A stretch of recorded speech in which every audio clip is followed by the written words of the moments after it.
नींद से झपकते गांव नूरपुर में, जहां जुगनू तारों की तरह नाचते थे, 9 साल के जैन ने एक अद्भुत चीज देखी।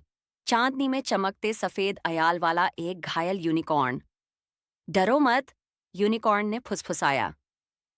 मैं जैस्मिन, रात के बाग की रक्षक हूँ। छाया लोमड़ी ने मेरा चंद्रकांत मणि चुरा लिया है, और इसके बिना सभी सपने गायब हो जाएंगे। जैन ने डरते हुए जैस्मिन के घाव पर अपना रूमाल बांधा। मैं मदद करूंगा, उसने वादा किया। उनकी खोज उन्हें ले गई कानाफूसी वृक्ष के पास, जिसने उन्हें एक सुनहरा ब्लूट दिया जो किसी भी ताले को खोल सकता था, मैडम हेजहॉग के पास। गांव की बेकर, जिसने उन्हें हिम्मत वाले कुकीज दिए, ट्विंकल जुगनू के पास, जो अंधेरे जंगल में उनका रोशनी देने वाला मार्गदर्शक बना। छाया लोमड़ी की गुफा पहेलियां बुनने वाली मकड़ियों से घिरी थी। वह क्या है जो खाने से बढ़ता है पर पीने से मर जाता है? वे फुफकारी। आग, जयन ने सही उत्तर दिया, और मकड़ जाल गलने लगे। अंदर, चंद्रकांत मणि डरावने सपनों के पिंजरे में कैद था। जब जैन ने उसे छुआ तो छायाओं ने उसके मन के डर फुसफुसाए।